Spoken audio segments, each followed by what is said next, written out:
السلام علیکم ورحمۃ اللہ وبرکاتہ۔ قرآن مجید فرقان حمید میں ایک آیت آتی ہے سورہ دہر کی، هل اتی علی الانسان حین من الدہر لم یکن شیئا مذکورا۔ کیا انسان پر زمانے میں ایک وقت ایسا نہیں آیا تھا کہ وہ کوئی قابل قدر چیز نہیں تھی؟ اس کا وجود اس قدر حقیر تھا کہ اس کا ذکر بھی نہیں کیا جاتا تھا۔ ہر انسان پہ یہ وقت آیا ہے جب سے اللہ تعالیٰ نے یہ دنیا تخلیق فرمائی اور جب تک قیامت کی گھڑی نہیں آ جاتی۔ انسان پیدا ہوتے رہتے ہیں، لیکن اس تخلیق سے قبل کیا اس کا کوئی وجود ہوتا ہے؟ کیا میرا یا آپ کا وجود اس سے پہلے کہیں پر موجود تھا؟ جب تک ہم اپنی ماں کے پیٹ میں آئے تھے وہاں پر بھی بہت سا عرصہ ہم کوئی ایسی قابل ذکر چیز نہیں تھے کہ جس کا ذکر کیا جاتا، یعنی کہ ماں کے پیٹ میں آنے سے پہلے بھی ہم پر ایک زمانہ آتا ہے جب ہمارا کوئی وجود، کوئی نام نہیں ہوتا، کوئی نہیں جانتا تھا کہ آپ کون ہیں یا ہم کون ہیں۔ پھر ماں کے پیٹ میں بھی بہت سارا وقت ہمارا وجود ایک خون کا لوتھڑا ہوتا ہے جو اتنا پسندیدہ نہیں ہوتا کہ اس کا ذکر کیا جائے۔ بہت سی ماؤں کے پیٹ میں یہ وجود جو خون کا لوتھڑا ہوتے ہیں، پیدائش سے قبل ہی، اس دنیا میں آنے سے پہلے ہی اپنا وجود کھو دیتے ہیں۔ تو کیا ان کا کوئی نام تھا؟ کیا ان کو ہم پہچانتے تھے کہ اس خاص چیز کا نام کیا تھا؟ کچھ بھی نہیں۔ آپ دیکھیں انسان کی تخلیق میں کیا مادہ استعمال کیا گیا۔ ایک گندا سا پانی ہوتا ہے جو خود میں بھی، اپنی ذات میں بھی کوئی حیثیت نہیں رکھتا۔ اگر یہ مرد کا حقیر پانی ہے تو اس کے لیے ایک ماں کا وجود بھی چاہیے۔ بذات خود یہ پانی اپنے طور پہ بھی کوئی حیثیت نہیں رکھتا جب تک ماں اور باپ دونوں کا پانی ملے تو کوئی قابل ذکر چیز بنتی ہے۔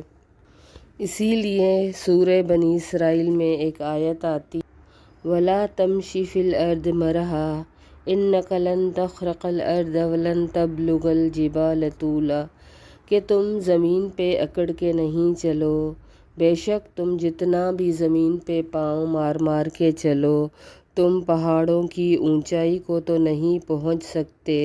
یعنی انسان تکبر میں مبتلا ہو کر اکڑ کے چلتا ہے تو اللہ کو اس کا یہ کبر پسند نہیں آتا، اور اللہ تعالیٰ انسان سے یہ پوچھتے ہیں کہ تم تو ایسی چیز تھے کہ تمہارا تو کوئی وجود بھی نہیں تھا، ایک طویل عرصہ تم جانے کہاں پر تھے، تمہارا کوئی نام و نشان نہیں تھا۔ آج تم زمین پہ اکڑ کے چلتے ہو تو کیا تمہاری یہ اکڑ زمین کو پھاڑ دے گی؟ کیا تمہاری یہ کبریائی پہاڑوں کو بھی پہنچ سکتی ہے؟ پہاڑ سے زیادہ بھی ہے؟ ایسا تو نہیں ہے، لیکن انسان اپنے کبر میں، اپنے تکبر میں اس لیے مبتلا ہو جاتا ہے کہ وہ اپنے آپ کو بڑا سمجھنے لگتا ہے۔ ایک بار نبی کریم صلی اللہ علیہ وسلم نے فرمایا کہ جنت میں وہ ہرگز داخل نہیں ہو سکتا جس کے دل میں رائی کے برابر بھی کبر ہو۔ تو صحابہ نے پوچھا کہ اے اللہ کے رسول، انسان تو یہ پسند کرتا ہے کہ وہ خوبصورت لباس پہنے، تو کیا یہ بھی تکبر ہے؟ نبی کریم صلی اللہ علیہ وسلم نے فرمایا کہ نہیں، اللہ تو جمیل ہے اور جمال کو پسند کرتا ہے۔ کبر تو یہ ہے کہ انسان حق کا انکار کرے اور لوگوں کو حقیر جاننے لگے۔ حق کا انکار کیا ہے کہ کہ انسان سچی بات کو، اس قرآن کو نہیں مانے، صرف اپنی انا کی خاطر، اپنی فرعونیت کے خاطر۔ فرعون بھی تو یہی کہتا تھا انا ربکم الاعلی، حالانکہ وہ رب تو تھا ہی نہیں۔ رب تو بڑی اونچی ذات کا نام ہے۔ رب تو وہ ہے جو اس دنیا کو چلا رہا ہے۔ فرعون تو ایک انسان تھا، محض ایک انسان، جو اسی طرح ایک زمانے میں کوئی وجود نہیں رکھتا تھا۔ ایک ماں نے، ایک باپ نے اس کو پیدا کیا تھا، وہ کیوں کر رب اعلیٰ ہو سکتا تھا، لیکن وہی کبریائی، وہی تکبر، فرعون کو اس طرح اللہ نے تکبر میں مبتلا کیا تھا۔ اللہ نے حضرت موسیٰ سے کہا تھا کہ تم اسے جاؤ، ڈراؤ، مجھ سے ڈراؤ، اس کو کوئی میری نشانیاں، میری کبریائی، میری بڑائی بیان کرو، لیکن اس نے جھٹلایا، حق کو جھٹلایا، تو یہی کہا انا ربکم الاعلی۔ تو اللہ نے پھر اس کو ایسا پکڑا کہ وہ آخرت میں بھی اور دنیا میں بھی عبرت کا نشان بن گیا۔ ایسی عبرت کا نشان بنا کہ آج تک دنیا میں اس کا جسم اللہ نے محفوظ کیا، لوگ اس کو دیکھتے ہیں اور عبرت پکڑتے ہیں، کہاں وہ رب اعلیٰ کہنے والا خود کو، اور کہاں اس کا بے جان سا وجود جو ممی کی صورت میں مصر کے عجائب خانے میں آج بھی عبرت کے لیے رکھا گیا۔ اس نے بھی تو یہی کیا تھا کہ وہ تو کوئی بڑی ہستی تھا ہی نہیں، بڑی ہستی تو میرا رب ہے، بڑی ہستی کہلانے کا مستحق تو میرا رب عالی شان ہے۔ اس کے لیے ہی یہ زیبا ہے کہ وہ رب اعلیٰ ہے جو اس کائنات کو چلا رہا ہے۔ اصل میں انسان اس لیے بھی کبر میں اور تکبر میں مبتلا ہو جاتا ہے کیونکہ اس کو اپنی ضد اور انا اس تکبر میں لے آتی ہے۔ وہ اس تکبر میں اس لیے مبتلا ہو جاتا ہے کہ اس کو اپنی ہستی بہت بڑی لگنے لگتی ہے۔ سورہ صاد میں آتا ہے کہ اس قرآن سے ذریعے لوگوں کو نصیحت کرو، لیکن وہ لوگ جو کفر کرتے ہیں یا انکار کرتے ہیں، کس وجہ سے کرتے ہیں؟ بل الذین کفروا فی عزت والشقاق، کہ ان کو اپنی عزت جس کو وہ بہت بڑا سمجھتے ہیں، اپنی انا جس کو بہت بڑا سمجھتے ہیں، بلکہ یہ کہنا چاہیے کہ اپنی فرعونیت میں مبتلا ہو کر انسان، اپنی ضد میں مبتلا ہو کر انسان حق کا انکار کرتا ہے، اپنی بات سے مکر جاتا ہے، سچے قرآن کو نہیں مانتا۔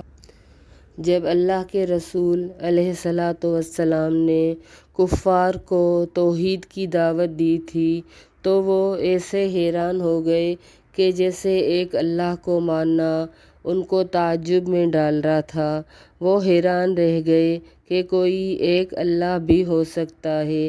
اپنی ضد اور کبر میں مبتلا ہو کر انہوں نے نبی کو جھٹلایا، اور جب اللہ کے رسول نے ان کو حق کی دعوت تھی تو وہ اتراتے ہوئے چلتے بنے اور آپس میں کہنے لگے کہ وَاصْبِرُوا عَلَىٰ آلِهَتِكُمْ، کہ جو تمہارے بہت سارے الہ ہیں، جو تمہارے یہ اتنے بت ہیں 360 جو کعبہ میں رکھے ہوئے ہیں، تم ان پر صبر کرو۔